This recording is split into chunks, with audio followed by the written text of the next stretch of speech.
में तो आ गए। ज्ञान की गंगा में गोते खा गए। ज्ञान की गंगा में गोते खा गए। सतगुरु के चरणों में जो आ गए।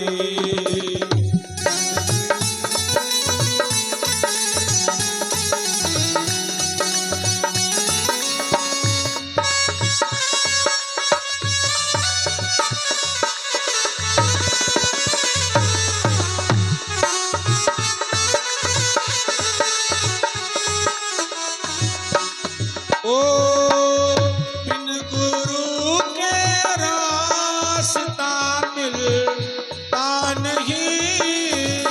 बिन गुरु के रास्ता मिलता नहीं। ओ बिन गुरु के रास्ता मिलता नहीं। बिन गुरु के रास्ता मिलता कितने देखे जग में धोखा खा गए।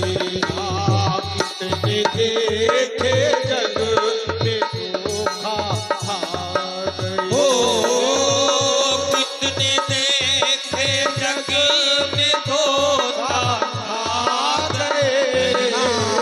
ज्ञान देखे जग में धोखा खा गए। इसलिए सतगुरु के चरणों में जो आ गए। सद्गुरु के चरणों में जो आ गए। बोलिए सतगुरुदेव भगवान की जय हो। अब कहीं राम सिया राम। एक बार चुनी कुसुम सुहाए। एक बार चुनी कुसुम सुहाए। निज कर भूषण राम बनाए। सिया राम निज कर भूषण राम बनाए। जय जय सिया राम। और बनाए ही नहीं, हाँ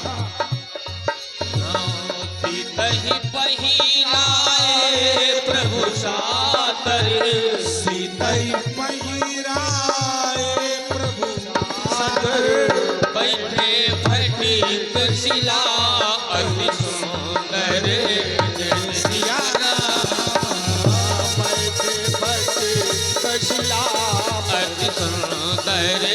जय सिया राम। सुनो सुनो सुनो सुनो, मन से सुनो। भगवान अपनी सीता को सुंदर सुंदर पुष्पों से आभूषण बनाया। बढ़िया बेला चमेली मालती आदि पुष्पों से हार कुंडल बनाए, गजरा बनाया, सब कुछ बना के सीता जी को अपने आप पहनाया। अरे तुम बेशरम बेली के फूल ले आए होते हो, कहूँ मामला बन जाता है। फिर हम तमाम खड़े ताल में हैं। अच्छा एक बात और यहाँ समझ लो, कभी भी सजाना है तो अपने घर में सजाना। अब यही हो गई राम जी से भूल।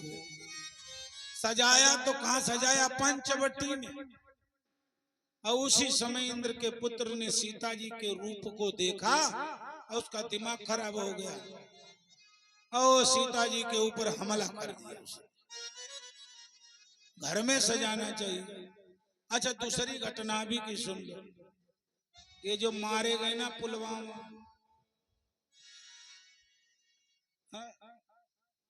ये सब हमने देखा उसमें।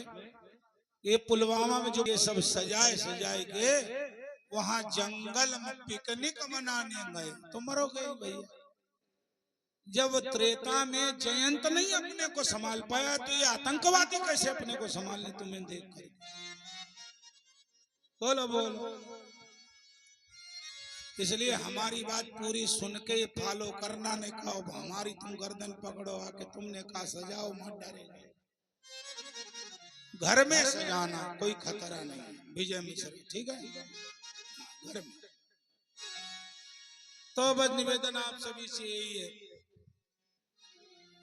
अब हिरण्यकश्यप आया, देखा साहब सजी हुई कयादू को, आज बड़ी श्रद्धा से कयादू का आलिंगन किया और कयादू से कहता है, ओ इतना सौंदर्य है, हमने तो आज आंखों से भर करके देखा। तो कयादू को बोलना बहुत बढ़िया आता है। कयादू ने कहा, स्वामी ये जो भी है सब आपके ही चरणों की सेवा के लिए। कितना भी राक्षस पति हो ऐसे बोल दो तो एक बार जरूर तुम्हें श्रद्धा से कहे, बहुत अच्छा, ठीक है, बोलना भी तो सीखो। कयादू को आदर से लिया। अब कयादू ने जब अपने मोह जाल में फांसा, तब कयादू ने कहा, सरकार एक बात पूछें, इतने आप प्रतापी, इतने तपस्वी, इतने बलवान, कि आपके सामने तो कोई देवता का साहस नहीं टिक जाए, लेकिन आपके मस्तक पर ये जो 3 सिमटे पड़े हुए हैं, इसका कारण मैं नहीं जान पाई अभी तक स्वामी। हिरण्यकश्यप ने कहा, तो इस रहस्य को आज मैं तुम्हें बताता हूँ, सुनो। जब से मेरे बड़े भाई साहब हिरण्याक्ष का वध उस बैरी ने कर दिया, क्या तू बोली, बस बस यही तो समझना है, आपका बैरी कौन है? तो एक सांख में 5 बार बोला, वो वैकुंठवासी नारायण विष्णु, जिसको लोग भगवान हरि कहते हैं, वही मेरा परम बैरी, उसी ने मेरे भाई की हत्या किया। और एक कयादू को भरोसा हो गया, गुरुदेव के वचन सत्य लगते हैं। गुरु के वचन अज प्रतीति न जेई, गुरु के वचनों में जिनको प्रतीति विश्वास नहीं होता, उनको स्वप्न में भी कभी सिद्धि और शांति नहीं मिलती।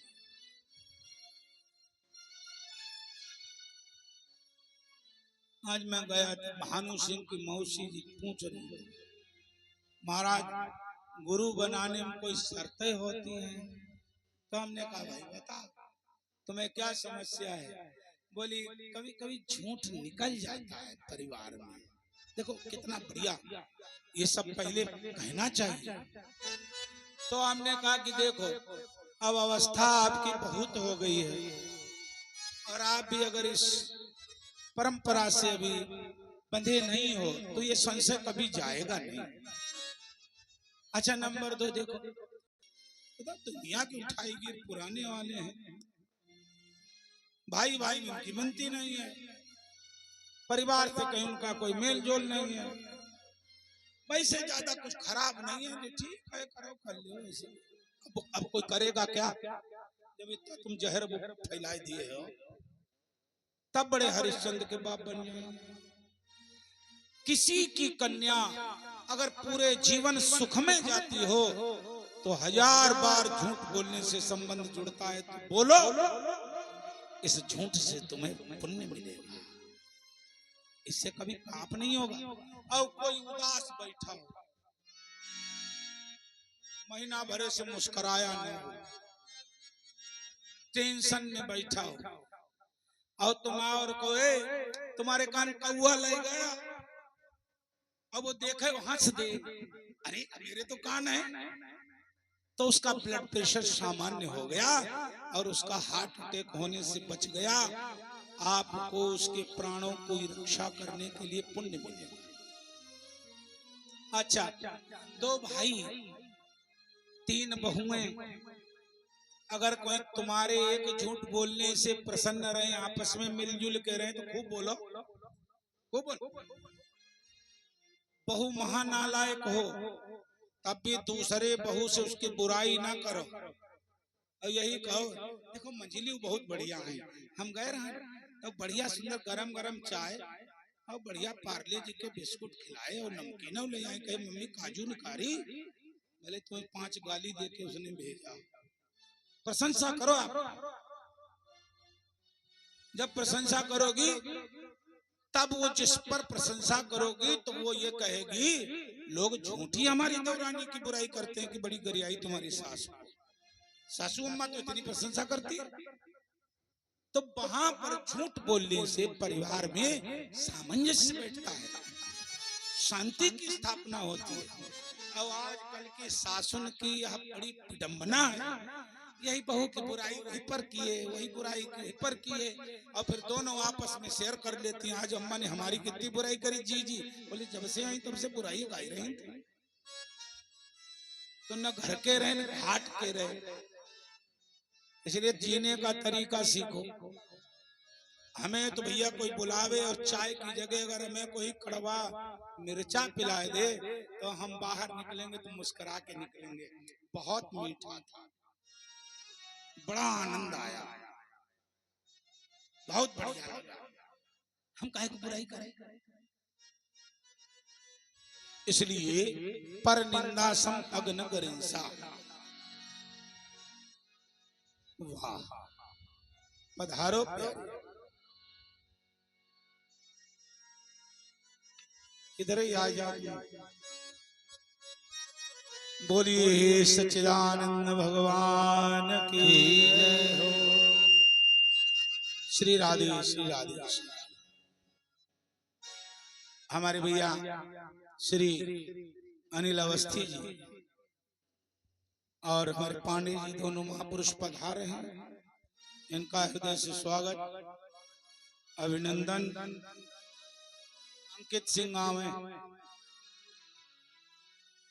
और पहले जलपान कुछ करा फिर ले देवताओं को। और देखिए मैं इनका परिचय करा देता हूँ। ये आंख अस्पताल के बहुत जिम्मेदार अधिकारी रहे हैं। अब इनका अपना एक हॉस्पिटल खुल गया, सीतापुर नेत्रालय, जो आपके जब जाइए वहाँ वो कौन जलपान ग्रह है तो वहीं पर है, पास में ही है। बहुत बढ़िया उपचार है। और हमारे तो बड़े शुभचिंतक हैं साहब, ये देवता जहाँ कहीं सुन पाते हैं।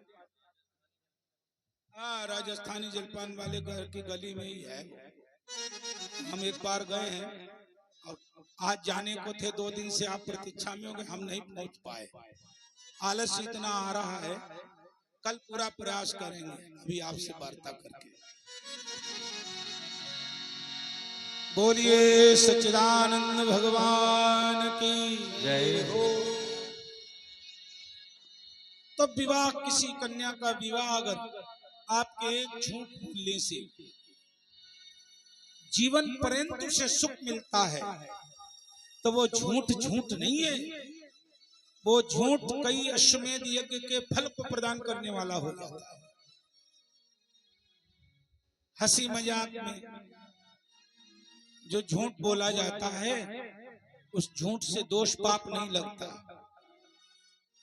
तुम्हारे झूठ बोलने से किसी का अहित हो जाए, किसी को अशांति मिल जाए, किसी को पीड़ा मिल जाए, फिर इससे बड़ा कोई पाप नहीं।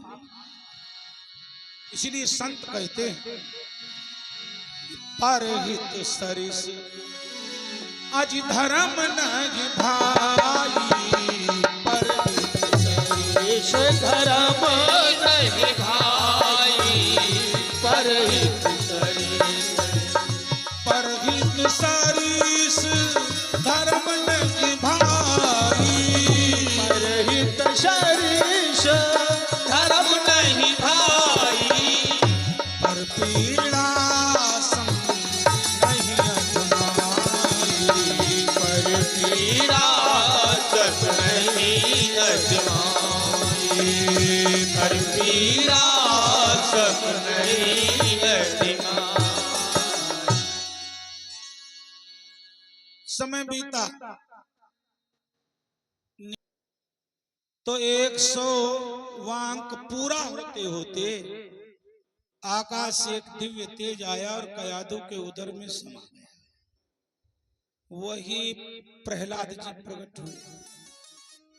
अच्छा, इतनी देवियां बैठी हैं अनुभव गम में, कभी आपने अपने पति से कहा है लो गायत्री मंत्र जपा? किसने कहा बताओ? हाथ उठाओ, हम भी दर्शन। शाबाश, 2-3 निकल आई। बस इतने परसेंट बचा हुआ है। यदि आप गृहस्थ धर्म के पालन से पहले पति पति दोनों लोग अपना धार्मिक पक्ष मजबूत नहीं करते हैं तो आपके घर में चाहे जितनी बड़ी व्यवस्था जौ पीस करके महारानी खा करके भजन करती है और उस भजन के प्रभाव से ध्रुव जैसा भक्त पैदा हुआ जिसने 4.5 वर्ष की अवस्था में भगवत साक्षात्कार कर लिया। तो माँ का बहुत विशेष रोल है। तो जब ऐसी स्थिति किसी बहन बेटी को आवे तो सब लोग प्रयास किया करो कि उसे सात्विकता से जोड़ो। खान पान सात्विक, चिंतन सात्विक, दर्शन सात्विक, और फिर उसके आसपास का जो संवाद का दायरा है वो भी सात्विक होना चाहिए, सत्संग होना चाहिए। अपने आप जनरेशन बदल जाएगी। ये बहुत बड़ा प्रभाव पड़ता है। कयादू के गर्भ में जब 4 महीने के प्रहलाद जी हुए, ये बात इंद्र को पता चली और इंद्र ने कयादू का अपहरण कर लिया कि हाय हाय, एक तो दुष्ट पापी सारे संसार को त्रास दे रहा है, कहीं इसका पुत्र पैदा हो गया तो धरती को ही खा जाएगा, फिर देवलोक भी सुरक्षित नहीं रहेगा, इसलिए कयादू को मार डालो। और कयादू का अपहरण करके मारने के लिए इंद्र लिए जा रहा था। फिर गुरुदेव भगवान की याद की, अरे मेरी बिगड़ी बना माला वाले और कोई हमारा नहीं है। मेरी बिगड़ी बना संभाले और कोई सहारा नहीं है। मेरी बिगड़ी बना, मेरी बिगड़ी बना, मेरी बिगड़ी बना माला वाले और कोई सहारा नहीं है। मेरी बिगड़ी बना माला दे और कोई सहारा नहीं है।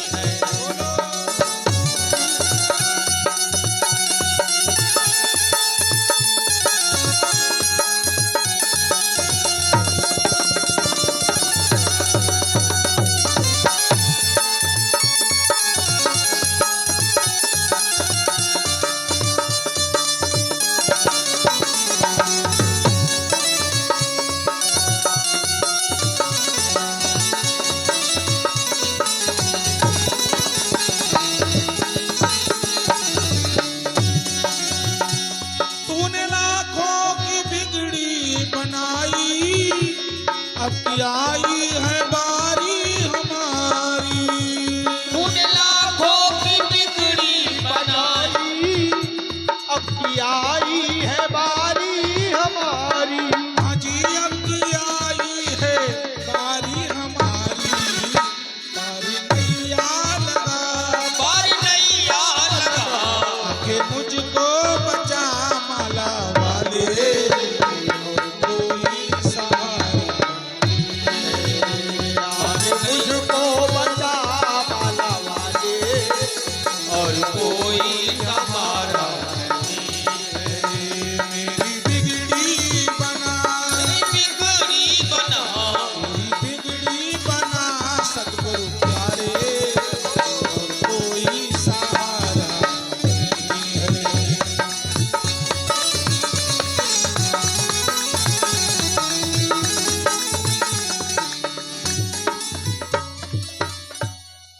नारद जी की कृपा से इंद्र को समझा करके नारद जी ने कयादू को अपने आश्रम में शरण दी। अब आश्रमों की तो परंपरा ही बड़ी विचित्र होती है। वहां तो 4 बजे से उठना ही पड़ता है। 3 बजे जागे सो जोगी। आज बड़े बड़े संपन्न लोगों का, बड़े बड़े ज्ञानियों का दिमाग नहीं काम करता है। छोटे से बच्चे से पूछो, ठीक हो बेटा? बड़ी टेंशन है। काय की टेंशन? बोले सुबह ही बस्ता लाद दिया जाता है। पापा तो पढ़ने जाते नहीं, हमारे ऊपर बस्ता लाद देते हैं। किसी 80 साल के बुढ़े से पूछो, रिटायर हो गए, 1-1.5 लाख रुपया पेंशन मिलता, सब चकाचक है। रे बड़ी टेंशन है महाराज। ये टेंशन कॉमन शब्द हो गया, सबको है और रहेगी। क्यों रहेगी?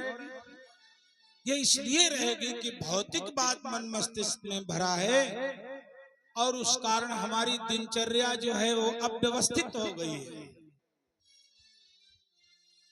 3 बजे जागे सो जोगी। 3 बजे जो जग जाएगा उसका मन आत्मा से तादात्म्य करके जीवो ब्रह्म ही नापरा के सूत्र से जीव और ब्रह्म का एक स्वरूप हो जाएगा। और जिस दिन जीव ने समझ लिया कि मैं ब्रह्म हूं, उस दिन शोक मोह फिर नहीं रहेगा। फिर तो ये सब हो रहा है और ये होता ही रहेगा। हम यहां से चलते बने, फिर ज्ञान पैदा होगा। इसके लिए 3 से 4 बजे ध्यान, 4 से 5 बजे तक स्नान, 5 से 6 बजे तक गायत्री गुरु मंत्र का जप और 6 बजे के बाद 6:30 बजे तक गीता रामायण भागवत स्तोत्र पाठ और 7 बजे के बाद सब बंद। फिर अपने कर्म क्षेत्र की ओर निकल जाओ। ड्यूटी वाला ड्यूटी, किसान खेत में, जो घर गृहस्थी का काम करने वाली आप देवियां अपने कार्य 7 बजे लग जाओ। कोई तुम्हें संसार में फेल नहीं कर सकता। ना अशांति होगी, ना टेंशन होगी, आपका जीवन आनंद में। चूंकि भोर में जो 3 घंटे आपने ब्रह्म मुहूर्त के पाए हैं, वो साहब 18 घंटों पर भारी हो जाए। वही तो ब्रह्म मुहूर्त है। बेला अमृत गया, आलसी सो रहा, बन भागा, साथी सारे जगे तू न जागा। हमारे आश्रम में एक प्रार्थना होती है सुबह सुबह। वो 3 बजे से प्रारंभ होती है, 15 मिनट की है कि जागो सज्जन वृंद हमारे। अब जागे कैसे? ये जो डिबिया है ना, डिबिया सारे के सारे मानव जीवन के स्ट्रक्चर को ध्वस्त करने का साधन ये है। इसके बिना 2 साल का बच्चा परेशान, 20 साल का जवान परेशान, हाय 80 साल के बुढ़ऊ चश्मा बदल बदल के लाते हैं। अवस्थी जी चश्मा लाओ, नंबर काम नहीं कर रहा है, मोबाइल नहीं बढ़िया दिख रहा है। इस डिबिया ने सारे मन मस्तिष्क को अशांत कर रखा है। हम आपको बताते बहुत बढ़िया उपाय। ठीक जब रात्रि का 10 बजा करे तो इस डिबिया का कई दिन तो स्विच ही बंद कर दो, और नहीं तो साइलेंट में लगा के अपने से 10 मीटर दूर रखिए। आप जो होगा सुबह। हमारे कई लोग हमसे नाराज हो जाते हैं। हमने 10 बजे के बाद फोन किया, आपने उठाया नहीं। हमको तुम्हारे बाप के नौकर हैं क्या? ना करो, हमें फोन ना करो 10 बजे के। अरे एक बड़ी मुश्किल में कभी महीने में 1-2 दिन 10 बजे सोने को मिलता है। 1 बजे से पहले कभी बिस्तर पर नहीं जाते और 5 बजे के बाद बिस्तर पर नहीं मिलेंगे। आप स्वतंत्र हैं भैया। 1 बजे सो, 11 बजे उठो, कौन जगाएगा तुमको? लेकिन सबसे बड़ा घाटा क्या है कि मोहनिशा के सोबनहार, जागो जागो हुआ सवेरा, मोह निशा का उठ गया डेरा, ज्ञान भानु ने किया उजेरा, आशा दुखद अस्त भय, जागो सज्जन वृंद हमारे। अच्छा, एक प्रश्न आप सबका होता है कि सुबह जगें तो करें क्या? यही तो है। तो सुनो, हम बताएं शुक्र। जग कर संत शरण में जाओ। यदि आपने कहीं गुरु किसी संत को, ब्राह्मण को समर्पित कर रखा है, तो उसके बताए हुए मार्ग का आधार ले लो, आश्रय ले लो। जग कर संत शरण में जाओ, जाकर राम नाम गुण गाओ, तो मिलेगा क्या?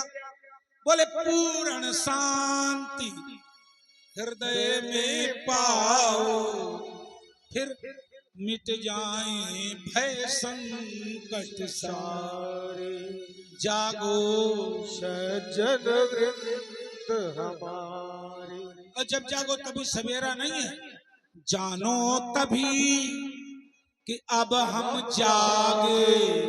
अब जब मन विषयों से खुद भागे, पूर्ण चित्त राम में लागे, फिर मिट जाए भय संकट सारे।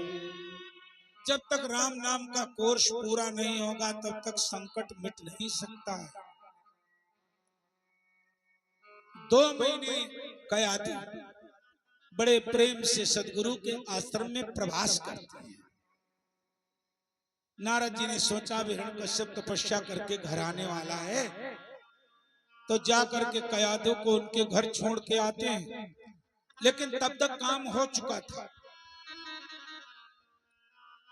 कयाधु के उदर में बैठे हुए उस शिशु ने ऋषियों का सारा ब्रह्म ज्ञान आत्मसात कर लिया है। 4 महीने के पश्चात शिशु की ज्ञानेंद्रिय जागृत हो जाती है, और उस समय माता पिता जो भी आचरण करते हैं, वाणी बोलते हैं, व्यवहार करते हैं, संवाद करते हैं, वो गर्भ में शिशु सब कुछ अपने मस्तिष्क में भरता है। इसीलिए तो सावधानी नहीं होनी चाहिए। कयाधु के गर्भ से एक सुंदर से शिशु ने जन्म लिया। नामकरण संस्कार हुआ, जिसका नाम प्रहलाद रखा गया। प्रहलाद 4 वर्ष के हो गए। अब तो भाई विद्यालय जाना चाहिए ना। तो हिरण्यकश्यप ने पैसे वाला था पूरी। हिरण्यकश्यप माने जानते क्या? हिरण्य माने होता है सोना। 1 लाख रुपए तोला हो गया। और इस सोने को, धन को जो दबा दबा करके बैंकों में, घर में, अलमारी में, लेटीन की दीवार में जो भरे, धर्म के लिए खर्च न करे, यही हिरण्यकश्यप है। और हिरण्याक्ष वही है जिसकी दृष्टि सदैव दूसरे की धन संपत्ति पर लगी रहती है। ये कैसे मिल जाए, ये हमें कैसे मिल जाए, इसी का नाम हिरण्याक्ष है। हिरण्य माने संपत्ति और अक्ष माने आंख। दूसरे की संपत्ति पर जो आंख गड़ा करके बैठा रहे, उसी का नाम हिरण्याक्ष है। अब प्रहलाद जी बड़े बड़े, हिरण्यकश्यप ने कहा कि भाई प्रहलाद जी को विद्यालय में भेजा। अब बड़े आदमी तो है, घर ही में कोचिंग लगाते हैं। तो हिरण्यकश्यप की एक पाठशाला अपनी प्राइवेट चलती है। पाठशाला के वो मदरसा रहा, मदरसा उस समय के मदरसा, और उसमें धर्म से द्रोह करने वाली ही शिक्षा पढ़ाई जाए। असत्यम वद अधर्मम चर सदैव झूठ बोलो, सदैव अधर्म पर चलो, धर्म को नष्ट करने के सारे आयाम जुटाओ। यही तो मदरसों में पढ़ाया जाता है। धन्य है योगी बाबा, कितना बढ़िया पहले सूत्र मदरसों पर लागू किया। आज जम्मू कश्मीर में भी मदरसों को बंद करने की प्रक्रिया पर आरंभ हो गई है। अति सर्वत्र वर्जित, कान खोल के सुन लो। इन प्राइवेट संस्थाओं में तुम अपने बच्चे को भेज करके समझते हो कि बच्चा बहुत बड़ा ज्ञानी हो जाएगा। ये भले ही भौतिक शिक्षा से विभूषित हो जाएं, लेकिन जितनी ये मिशनरियां आपके यहाँ चल रही हैं, ये सारे के सारे हिंदू सनातन धर्म को नाश करने के सूत्र पढ़ाती हैं।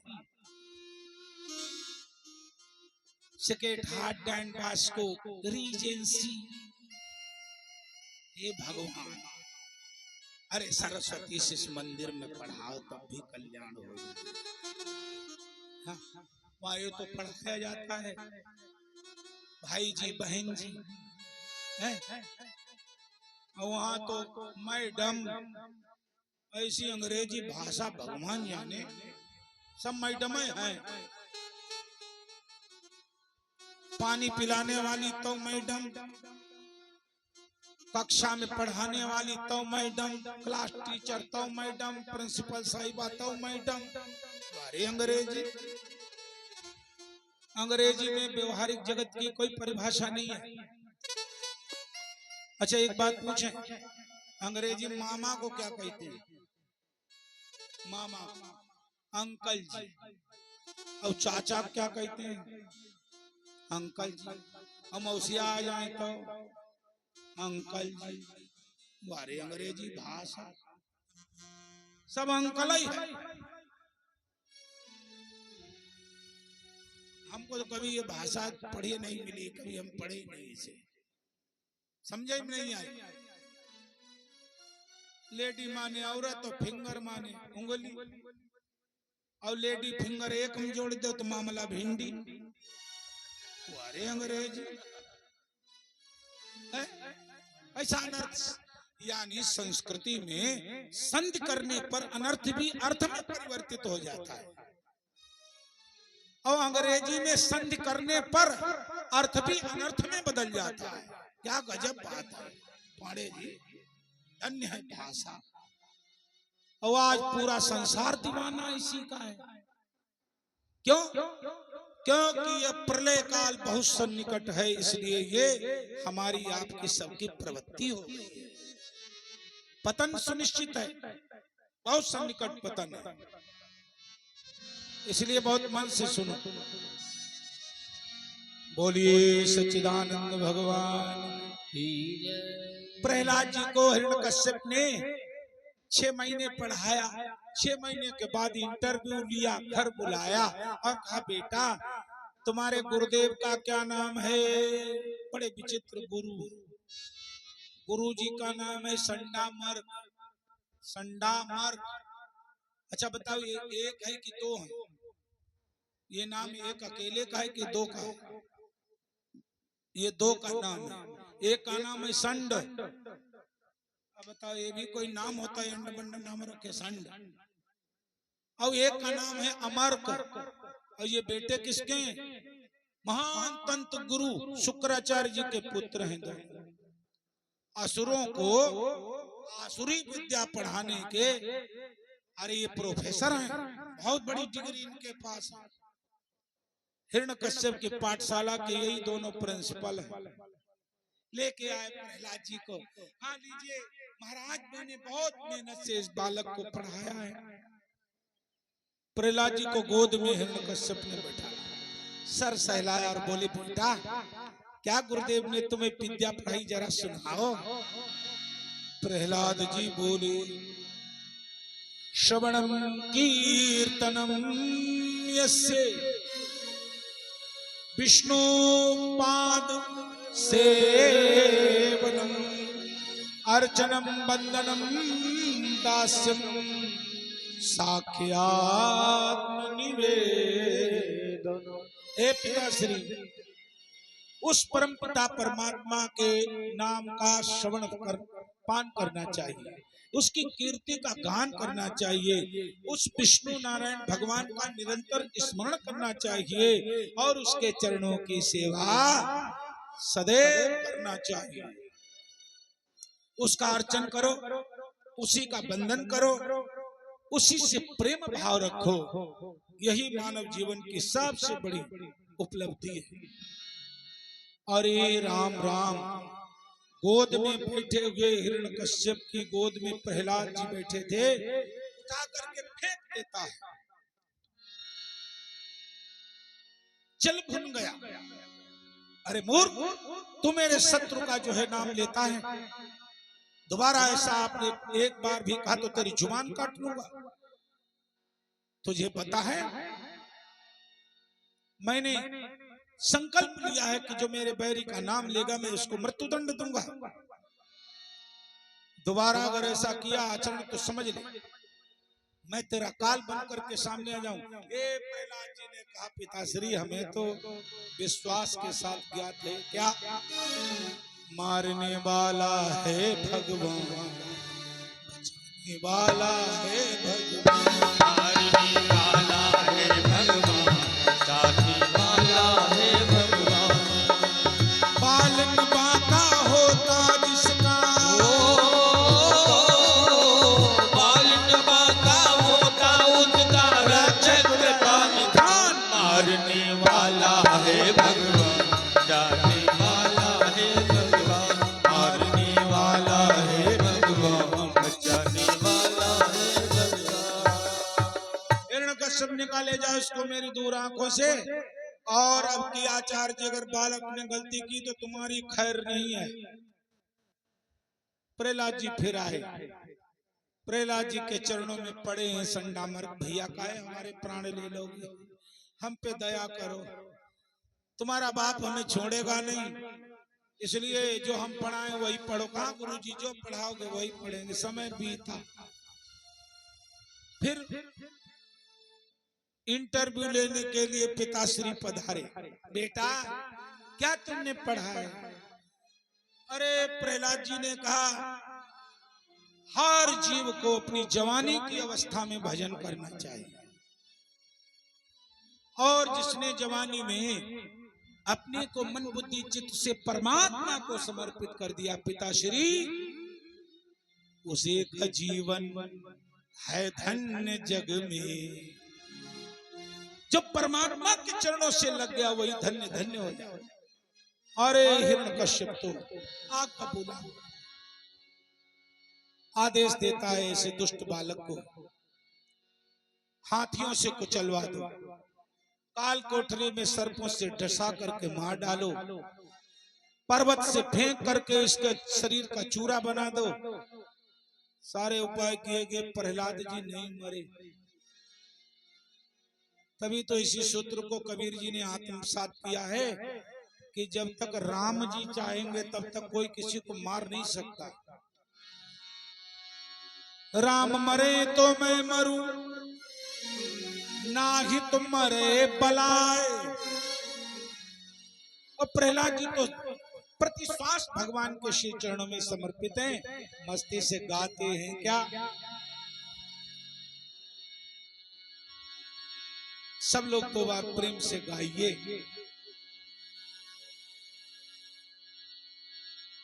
मैंने लीनो श्याम रंग बोल, गिरिधर मेरो है श्याम रंग बोल, गिरिधर मेरो है। सारी दुनिया मारे बोल, गिरधर ओ सारी दुनिया मारे बोल, गिरिधर मेरो है। सारी दुनिया मारे बोल, गिरिधर मेरो है।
कोई कहे सस्ता तो कोई कहे महंगा, कोई कहे सस्ता तो कोई कहे महंगा, कोई कहे सस्ता तो कोई कहे महंगा, कोई कहे सस्ता तो कोई कहे महंगा।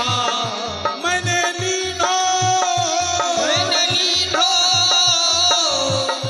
मैंने लीनो प्रेम के मूल, गिरिधर मेरो है, मैंने प्रेम के बोल गिरिधर मेरो है, सारी दुनिया तेरे बोल, गिरिधर मेरो है।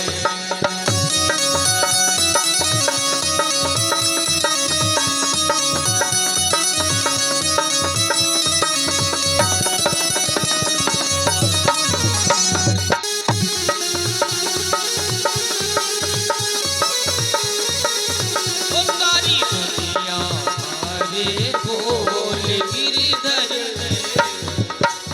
बोलिए सच्चिदानंद भगवान की जय हो। और अंत समय में जब सारे उपाय फेल हो गए